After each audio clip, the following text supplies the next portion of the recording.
Oi pessoal, tudo bom com vocês? Aqui é a Polly do Entre Livros e Personagens e hoje eu tô aqui pra falar das minhas leituras de fevereiro.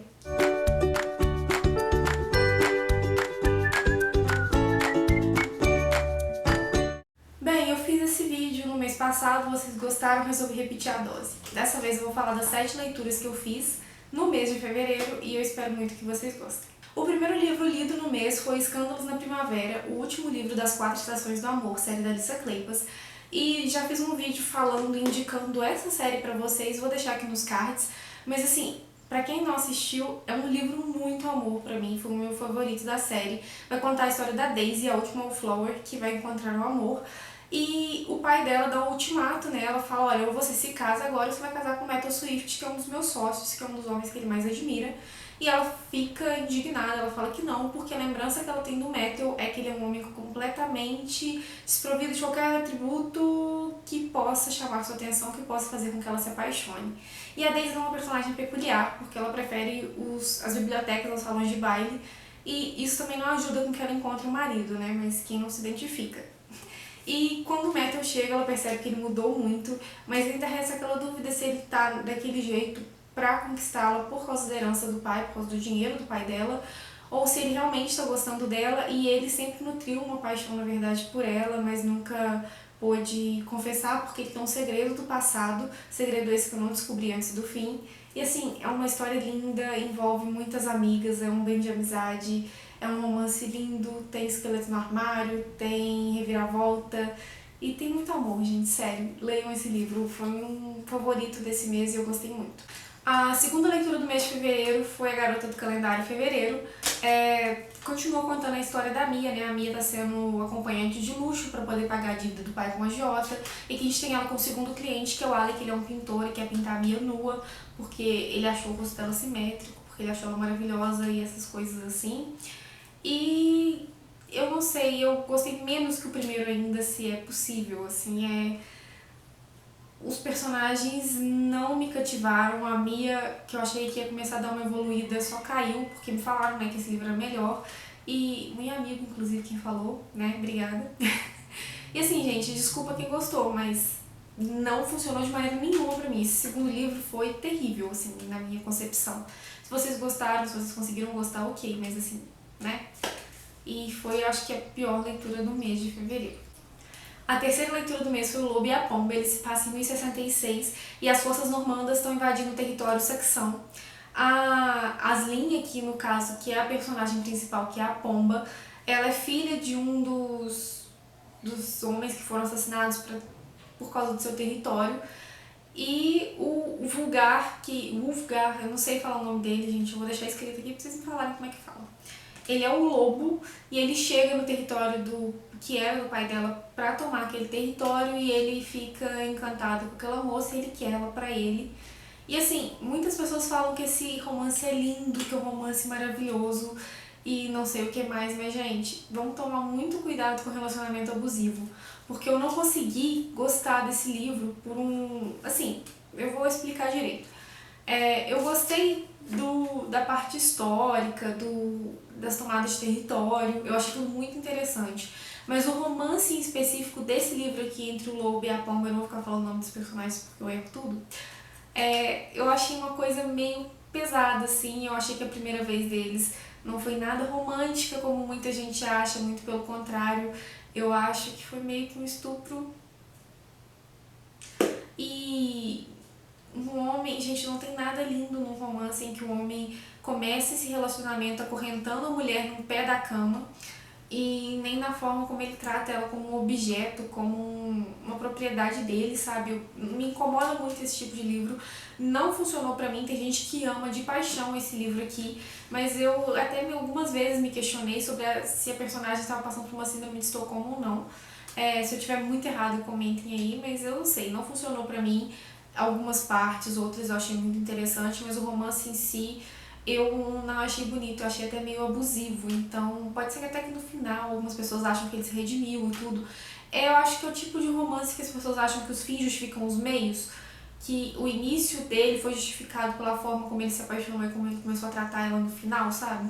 Mas pra mim não funciona assim, eu acho isso muito perigoso porque, claro, que tem maioria que tem senso crítico e tudo, mas tem algumas pessoas que podem ler e começar a romantizar isso aqui demais e achar que podem sair consertando todo mundo, podem sair aceitando o abuso no relacionamento e depois, porque depois a pessoa pode mudar e pode ser o príncipe encantado que ela espera, e eu acho que não é por aí não. Então, assim, é um livro que tem algumas partes que me agradaram, mas que eu tenho essa ressalva muito grande em relação a ele.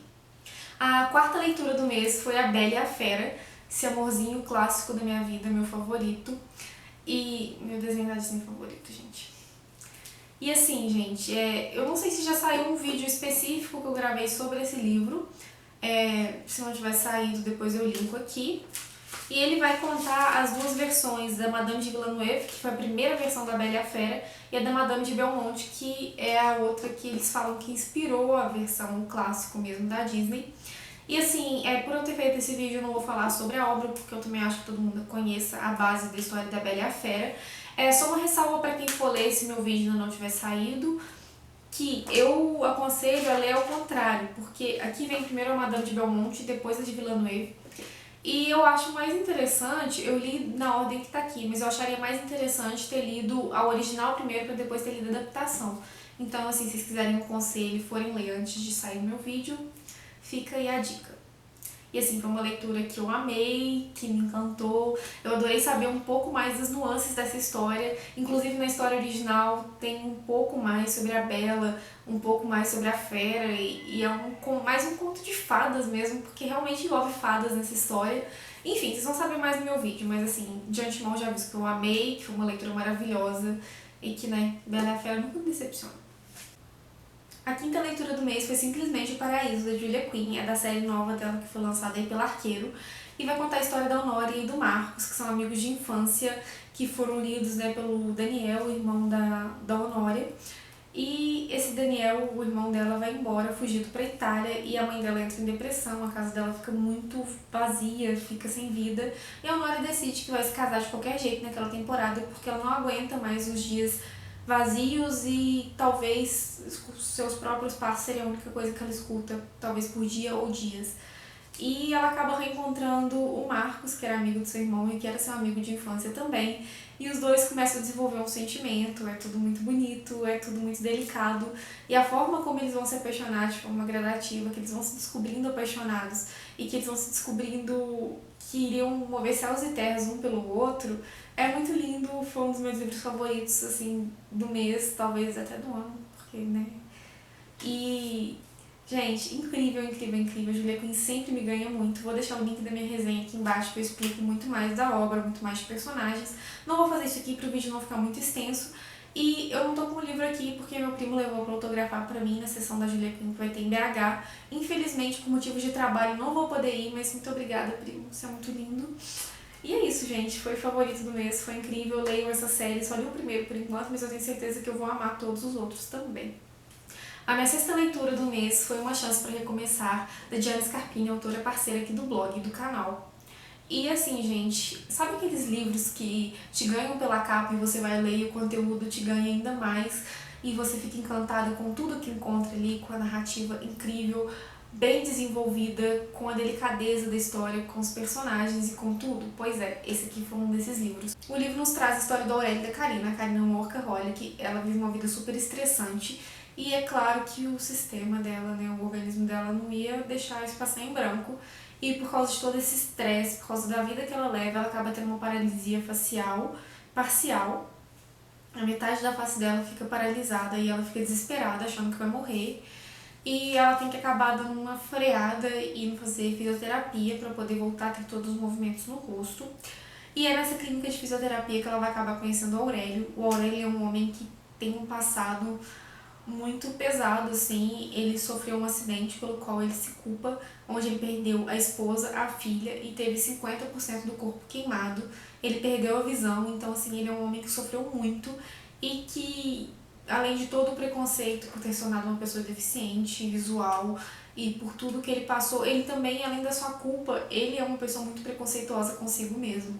Ele é um daqueles personagens que sofreu muito e deixa de viver e passa só a existir, sabe? Ele tá trabalhando como massoterapeuta na clínica que a Karina tá fazendo a fisioterapia e ela vai tentar fazer massagem com ele, a massoterapia, pra poder se desestressar, pra poder ajudar a se libertar de uma vez por todas de todos aqueles sentimentos que foram sendo acumulados ao longo da vida dela. E ela se sente atraída por ele de uma forma como ela não entende, e não tem nada a ver com a aparência, porque ele inclusive usa uma máscara para poder cobrir o rosto por causa das queimaduras e tudo mais.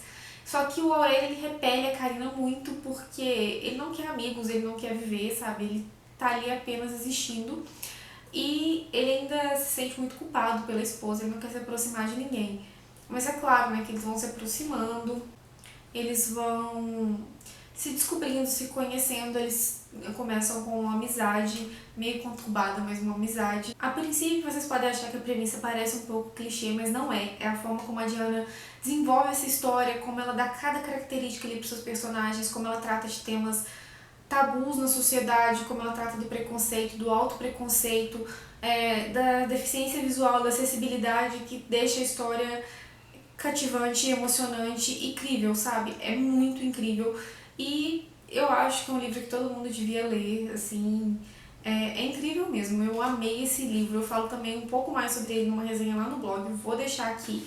Mas, gente, sério, leiam. É uma das histórias, assim, que tratam, né, de uma questão de um personagem com deficiência visual que eu achei mais tocantes, assim, que eu achei mais bem escritas, então vale muito a pena, sério, foi também uma das melhores leituras, assim, desses 2 meses.